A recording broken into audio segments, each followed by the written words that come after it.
نے اس کی حفاظت کی ہے، اس کی اولاد کے اللہ نے خیال رکھا ہے. تو یہ معاملہ تو اس طرح سے. تو بہرحال صحابہ کے بارے میں بھی ایک واقعہ بس عرض کر دوں، دل چاہتا ہے کہ آپ کی خدمت میں عرض کروں.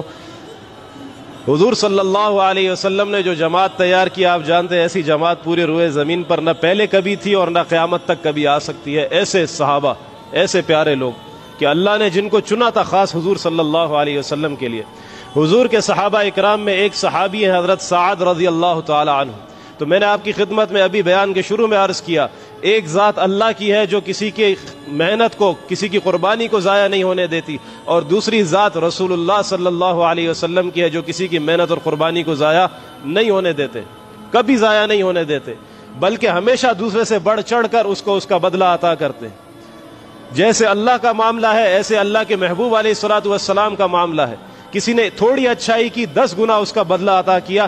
لیکن بہرحال صحابہ میں ایک شخصیت ایسی ہے کہ جس کے بارے میں خود حضور نے فرمایا کہ اے اللہ میں ہر ایک کا بدلہ دے چکا، اس سے بڑھ کر اس کو میں نے دے دیا. ایک ذات ایسی ہے اس کے مجھ پر اتنے احسانات ہیں، اتنی اس نے میری خیرخواہی کی، اتنا اس نے میرے ساتھ اچھا کیا کہ اے اللہ اس کے اجر و اس کے احسانات کا بدلہ میں نہیں دے سکتا، تو ہی قیامت کے دن دے دینا. اور وہ ذات ابو بکر رضی اللہ تعالیٰ عنہ کی ہے. ایک ذات بس، باقی جتنے ہیں سب کا بدلہ حضور نے دیا. منافقوں کے سردار عبداللہ بن ابی جیسوں کا بدلہ حضور نے دیا، اپنی قمیض اتار کر ان کو دی. لمبے واقعات. تو ایک صحابی ہے حضرت سعد بن معاذ رضی اللہ تعالی عنہ. بس وقت ختم ہو گیا، سوچا تھا آپ کو تفصیل میں چلا جاؤں گا لیکن وقت پورا ہو گیا ہے. تو 5 منٹ کے اندر بس میں اپنی گفتگو کو پورا کروں گا. سعد بن معاذ رضی اللہ تعالی عنہ یہ قبیلے کے سردار تھے. قصہ مختصر، مسلمان ہوئے، اسلام قبول کیا، اور چونکہ ایک قبیلے کے سردار تھے مدینہ منورہ کے پاس، تو جب یہ مسلمان ہوئے اپنی قوم کے پاس آئے، آ کر کہا اے قوم میرے بارے میں تمہاری کیا رائے ہے؟ قوم نے کہا آپ بڑے سمجھدار ہیں. کہا میں کوئی فیصلہ کروں؟ کہا کہ ہم سے اچھے سمجھنے والے، ہم سے زیادہ سمجھدار، اسی لیے تو ہمارے سردار ہیں، جو فیصلہ آپ کریں گے ہم سے بہتر کریں گے. فرمایا تو پھر سن لو، میں اسلام لا چکا ہوں، میں نے حضور صلی اللہ علیہ وسلم کی رسالت کا کلمہ پڑھ لیا ہے، میں حضور کی رسالت کی گواہی دیتا ہوں. پوری کی پوری قوم، تمام مرد، تمام عورتیں، تمام بچے ان کے اسلام کو سن کر اسی وقت اسلام میں داخل ہوئے، سب کے سب مسلمان ہو گئے. یہ حضور کی ہجرت سے پہلے کا واقعہ ہے. پھر اس کے بعد حضور نے ہجرت فرمائی، غزوہ بدر کا موقع آیا. غزوہ بدر کے موقع پر سعد بن معاذ کھڑے ہوئے. حضور نے پوچھا بتاؤ، ہم تو نکلے تھے ابو سفیان کے قافلے کا تعاقب کرتے ہوئے، یہ تو ابو جہل آ گیا میدان میں، فوج لے کر آ گیا، اب تم کیا مشورہ دیتے ہو کہ ابو جہل کا مقابلہ کریں یا واپس چلے؟ کیا کریں؟ تو جو مہاجرین تھے وہ تو پہلے ہی سب کچھ قربان کر کے آئے تھے حضور کے نام پر. انہوں نے کہا یا رسول اللہ آپ جو فرمائیں گے ہم اپنی جانیں دینے کے لیے تیار ہیں. حضور نے پھر پوچھا اچھا بتاؤ کیا سوچتے ہو، کیا کیا جائے؟ پھر مہاجرین نے جواب دیا. جب 2-3 بار ایسا ہوا تو حضرت سعد یہ انصار کے سردار تھے، یہ وہاں تشریف فرما تھے، یہ سمجھ گئے کہ حضور ہم سے کچھ سننا چاہ رہے ہیں، کیونکہ مہاجرین تو حضور کے ساتھ تشریف لائے مکہ مکرمہ سے، اور یہاں مدینے والے کیا کہتے ہیں حضور یہ سننا چاہتے ہیں. حضرت سعد رضی اللہ تعالیٰ عنہ یہ ہے سعد، یہ کھڑے ہوئے، انہوں نے کہا کہ یا رسول اللہ شاید کہ آپ ہم سے پوچھنا چاہ رہے ہیں، شاید کہ آپ ہم سے سننا چاہ رہے ہیں کہ ہم کیا کہتے ہیں، ہم کیا کریں گے. تو یا رسول اللہ ہم آپ کی ختم نبوت پر ایمان لائے، ہم آپ کے کہنے پر ایمان لائے، ہم اپنی جانوں سے زیادہ آپ کی حفاظت کریں گے، آپ جس سے چاہیں مقابلہ کریں ہم آپ کے ساتھ ہیں، آپ جس کو چاہے اپنا بنا لیں ہم آپ کے ساتھ ہیں، آپ ہمیں حکم دیں ہم سمندروں کے اندر کود جائے، آپ ہمیں حکم دیں ہم آگ کے اندر کود جائے. یا رسول اللہ ہم موسیٰ علیہ السلام کی قوم نہیں ہے کہ موسیٰ علیہ السلام کو قوم نے کہا تھا کہ اذهب انت وربك فقاتلا انا هاهنا قاعدون، آپ جاؤ آپ کا رب جا کے لڑائی کرے، ہم یہاں بیٹھے ہوئے دیکھ رہے ہیں، بلکہ یا رسول اللہ آپ سے پہلے ہماری گردنیں حاضر ہیں. یہ تھے سعد بن معاذ. اب یہ سعد بن معاذ رضی اللہ عنہ کا واقعہ یہ ہوا مختصراً، ساری غزوات میں حضور کے ساتھ رہے. غزوہ احزاب، غزوہ خندق کے نام سے جو مشہور ہے، جب یہ غزوہ پیش آئی تو ایک تیر آیا آ کے سعد رضی اللہ عنہ کے ہاتھ پر لگا. وہ ہاتھ پہ ایسا لگا کہ رگ کوئی کٹ گئی اور خون کا فوارہ نکل آیا. تو سعد رضی اللہ تعالیٰ عنہ نے اللہ سے دعا کی، انہوں نے کہا یا اللہ اگرچہ یہ تیر لگ چکا ہے، تیری ملاقات کا وقت آ گیا ہے، تیرے سے ملاقات کا وقت آ گیا، شہادت کا وقت قریب ہے میری، لیکن یا اللہ میں بنو قریظہ کے اوپر حاکم تھا، بنو قریظہ نے حضور کے ساتھ وفاداری کا وعدہ کیا تھا، انہوں نے عہد توڑا ہے، یا اللہ جب تک بنو قریظہ کا انجام نہ دیکھ لوں مجھے موت نہ دینا۔ تو سیرت نگار کہتے ہیں کہ جیسے انہوں نے یہ دعا کی فوراً ان کا خون رک گیا، فوراً رک گیا، لیکن خون بہت بہہ چکا تھا، لہذا چارپائی پہ تھے۔ پھر آگے چلے، جب غزوہ احزاب ختم ہو گئی، حضور واپس لوٹے، بنو قریظہ کی طرف حضور تشریف لے گئے، وہاں جا کے ان کا محاصرہ کیا۔ پھر فیصلے کے لیے حضرت سعد کو بلایا گیا، تو انہوں نے پھر بنو قریظہ نے کہا ہاں سعد تو بڑا نرم دل ہے، ہمارا سردار ہے، ہماری رعایت کرے گا، جو یہ فیصلہ کرے گا ہمیں قبول ہے۔ حضرت سعد نے فیصلہ کیا بھائی جتنے بھی جنگجو مرد ہیں ان سب کی گردنیں اڑا دی جائیں، ان کی عورتیں، ان کے بچے سب کے سب مسلمانوں کے غلام ہیں۔ انہوں نے حضور سے دھوکہ کیا، انہوں نے حضور کا ساتھ چھوڑا، ہم نے اپنا سب کچھ حضور پر قربان کیا اور انہوں نے حضور کے ساتھ دھوکہ کیا، اللہ کے ساتھ دھوکہ کیا۔ ان کمبختوں کا انجام یہی ہے، ان کی گردنیں اتار دی جائیں۔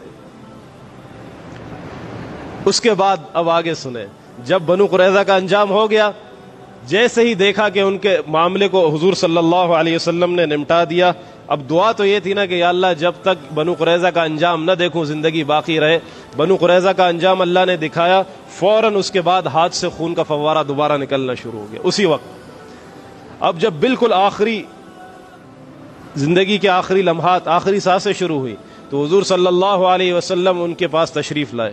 اب یہ دیکھو، ان اللہ لا یضیع اجر المحسنین، میں نے بتایا اللہ نیک لوگوں کے اجر کو ضائع نہیں ہونے دیتے، اور حضور صلی اللہ علیہ وسلم بھی بڑے قدردان ہیں، اپنے چاہنے والوں کے اجر و ثواب کو یا ان کی قربانیوں کو رائگاں جانے نہیں دیتے۔ آپ صلی اللہ علیہ وسلم تشریف لائے، حضرت سعد رضی اللہ تعالیٰ عنہ کا سر لے کر اپنی گود مبارک میں رکھا، اور پھر حضور صلی اللہ علیہ وسلم نے ان کے چہرے کی طرف دیکھا، سعد رضی اللہ عنہ کی آنکھیں بند تھی، غشی طاری تھی۔ حضور نے فرمایا کہ اے اللہ تو گواہ رہنا، اس نے تیری وحدانیت کا اقرار کیا، اے اللہ انہوں نے میری رسالت کا اقرار کیا، یا اللہ جیسے تو اپنے پیاروں کی روح کے ساتھ معاملہ کرتا ہے سعد کے ساتھ ویسا معاملہ کرنا ہے۔ حضور نے یہ فرمایا، سعد رضی اللہ عنہ کی آنکھیں کھلی، حضور صلی اللہ علیہ وسلم کو دیکھا، کہا السلام علیک یا رسول اللہ، اشہد ان لا الہ الا اللہ واشہد انک رسول اللہ، میں گواہی دیتا ہوں کہ اللہ کے علاوہ کوئی معبود نہیں، آپ اللہ کے رسول ہیں۔ آپ صلی اللہ علیہ وسلم نے حضرت سعد رضی اللہ تعالیٰ عنہ کو اپنے سینے مبارک سے لگایا، ادھر سعد رضی اللہ عنہ کے ہاتھ سے خون کے فوارے نکل رہے تھے، حضور کے چہرے انور پر خون کے چھینٹے پڑ رہے تھے، اور حضور نے ان کو سینے سے لگایا تھا۔ اسی حالت میں حضرت سعد رضی اللہ عنہ کا انتقال ہوا، ان کی شہادت ملی۔ آپ سوچو یہ کائنات کے کتنا خوش نصیب انسان ہے واللہ، ہاں کتنا خوش نصیب صحابی ہے، کیا ان کا مقام اور مرتبہ تھا، کیسا حضور نے قدردانی کی ان کی قربانیوں کی۔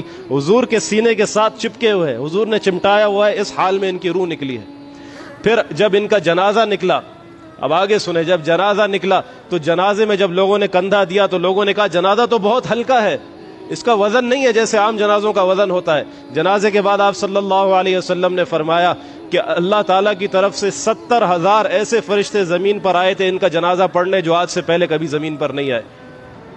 اور پھر حضور نے فرمایا کہ اہتز عرش الرحمن لموت سعد، اللہ کا عرش سعد کے جانے سے ہل گیا، سعد کی شہادت پر اللہ کا عرش ہل گیا۔ پھر حضور صلی اللہ علیہ وسلم خود قبر میں اترے، خود سعد رضی اللہ عنہ کی تدفین فرمائی، خود ان کے لیے دعا کی۔ پھر آپ صلی اللہ علیہ وسلم واپس تشریف لائے، حضرت سعد رضی اللہ عنہ کی والدہ آئیں، حضور کی خدمت میں حاضر ہوئیں اور رو رہی تھیں کہ یا رسول اللہ میرا بیٹا، ماں تو ماں ہوتی ہے نا، کہ یا رسول اللہ میرا بیٹا، میرا جوان بیٹا شہید ہو گیا، یا اللہ سردار، یا رسول اللہ سردار تھا، اپنا دکھڑا حضور کو سنایا۔ اور کس کو سناتی؟ انسان اپنے محسن کے پاس جاتا ہے، حضور سے بڑا محسن اس کائنات میں اور کوئی نہیں ہے۔ حضور کی خدمت میں آ کر اپنا دکھڑا سنایا کہ یا رسول اللہ میرا بیٹا۔ حضور صلی اللہ علیہ وسلم نے تسلی دی عجیب انداز سے، بس بات ختم میری۔ حضور صلی اللہ علیہ وسلم نے فرمایا اے سعد کی والدہ صبر کرو اور زیادہ غم نہ کرو، اللہ تعالیٰ نے سعد کے ساتھ وہ معاملہ کیا جو پہلے کسی کے ساتھ نہیں کیا۔ جب سعد اللہ کے دربار میں پہنچا تو سعد پہلا وہ شخص ہے کہ اللہ تعالیٰ نے اللہ جس سے مل کر ہنسنا شروع ہوئے، اللہ جس سے مل کر ہنسے، یہ سعد پہلا وہ شخص ہے۔ اللہ تعالیٰ ہم سب کو اپنی رضا کی خاطر عمل کرنے کی توفیق عطا فرمائے۔ حضور صلی اللہ علیہ وسلم کی مبارک طریقوں پر زندگی گزارنے کی توفیق عطا فرمائے۔ اللہ ہمیں اخلاص والی زندگی عطا فرمائے، اخلاص والے اعمال عطا فرمائے، ہر قسم کے مخالفت سے، ہر قسم کے امتحانات میں اللہ عافیت کے ساتھ ہمیں اخلاص کے ساتھ ثابت قدم رکھے، اور اللہ ہمیں محسنین میں شامل فرمائے۔ وآخر دعوانا ان الحمد للہ رب العالمین۔